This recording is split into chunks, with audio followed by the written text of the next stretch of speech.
Hi everyone, आपका फिर से स्वागत है हमारे यूट्यूब चैनल पे जिसका नाम है मिशन जीरो फायर। आज हम आपके लिए एक नए टॉपिक लेके आए हैं, तो आइए इस टॉपिक को समझते हैं। तो आज का हमारा टॉपिक है why fire triangle become fire tetrahedron. Fire triangle क्यों फायर टेट्राहेड्रॉन में बदल गया, तो आज हम इसी टॉपिक के बारे में डीप डाइव करेंगे। तो आइए देखते हैं। फायर टेट्राहेड्रॉन को समझने के लिए आपको फायर ट्रायंगल समझना होगा।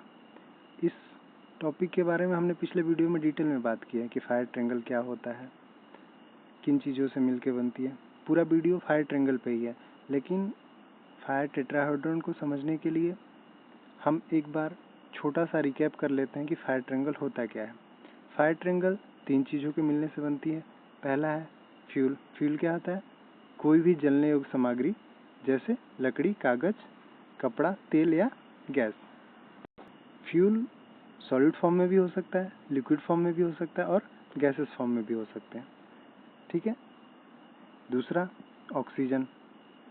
ऑक्सीजन हवा में पर्याप्त मात्रा में मौजूद है, तो हमें कहीं से लेके आने की ज़रूरत नहीं। आग लगाने के लिए हवा में पर्याप्त मात्रा में ऑक्सीजन मौजूद है, आग आसानी से लग सकती है। तीसरा तापमान। तापमान किसे कहते हैं? ईंधन को उसके प्रज्वलन तापमान यानी इग्निशन टेम्परेचर तक पहुंचाने के लिए आवश्यक जो गर्मी हमें देनी होती है उसे हम तापमान कहते हैं, टेम्परेचर कहते हैं, हीट कहते हैं। तो जब ये तीनों चीज़ एक पर्याप्त मात्रा में मिलती है तो एक फायर ट्रायंगल का निर्माण होता है और आग लगती है। मेरी बातों को गौर करिएगा। आग लगाने के लिए 3 चीज़ों की ज़रूरत है, लेकिन आग लगी रहे उसके लिए किसी और चीज़ की भी ज़रूरत होती है, जिसकी हम चर्चा इस वीडियो में आगे करेंगे। तो यहाँ से हमारा मेन टॉपिक स्टार्ट होता है कि क्यों फायर ट्रायंगल फायर टेट्राहेड्रॉन में बदला। तो आइए देखते हैं। फायर ट्रायंगल का मॉडल फायर टेट्राहेड्रॉन में तब बदला जब वैज्ञानिकों और फायर विशेषज्ञों ने ये खोजा कि आग केवल 3 तत्वों के मिलने से सुलग तो सकती है।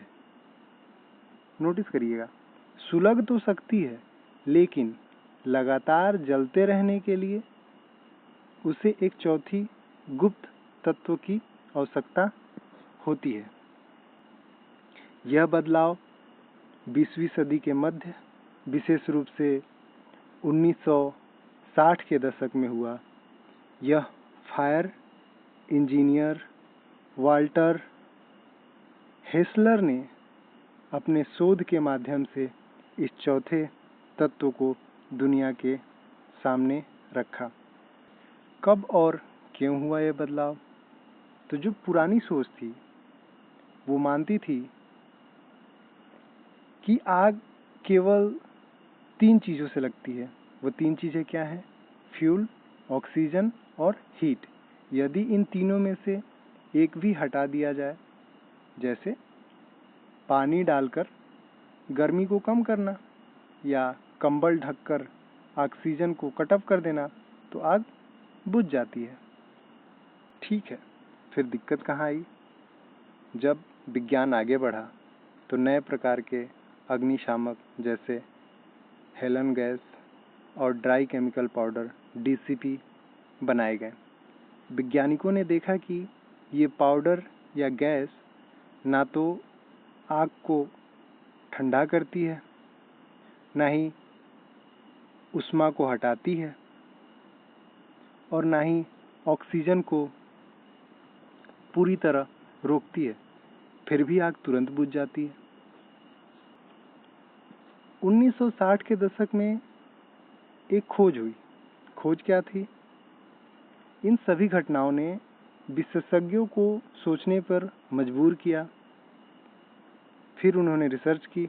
रिसर्च में उन्हें पता चला कि आग लगने के बाद अणुओं यानी मॉलिक्यूल्स के टूटने से फ्री रेडिकल्स बनते हैं जो लगातार आग को फैलाते हैं। इसे ही आगे चलकर रासायनिक श्रृंखला प्रतिक्रिया मीन्स केमिकल चेन रिएक्शन कहा गया। चूंकि अब आग के 4 तत्व हो चुके थे, कौन कौन से? हीट, फ्यूल, ऑक्सीजन और केमिकल चैन रिएक्शन। इसीलिए इनका नाम बदलकर फायर ट्रायंगल से फायर टेट्राहेड्रॉन रख दिया गया। आगे चल के 3 कोनों वाले त्रिकोण को बदलकर 4 कोनों वाले पिरामिड जैसी दिखने वाली आकृति बनाई गई, जिसे ज्यामिति में टेट्राहेड्रॉन कहा जाता है। तो आप इस इमेज में साफ साफ देख सकते हैं कि फायर ट्रायंगल में 3 चीज़ें हुआ करती थी, फ्यूल, हीट और ऑक्सीजन, जो तीनों मिलकर फायर ट्रायंगल बनाती थी। आगे चलकर एक और चीज़ जुड़ गई जिसे हम केमिकल चैन रिएक्शन कहते थे। तब ये 4 तत्व हो गए, कौन कौन से? फ्यूल, हीट, ऑक्सीजन और केमिकल चैन रिएक्शन। इसलिए इनका शेप भी बदला और इनका नाम भी। इसलिए फायर ट्रायंगल का नाम बदलकर फायर टेट्राहेड्रॉन रख दिया गया। ये वीडियो आपको कैसा लगा हमें ज़रूर बताइएगा। चलिए फिर किसी नए वीडियो में मिलते हैं किसी नए टॉपिक के साथ। तब तक के लिए धन्यवाद।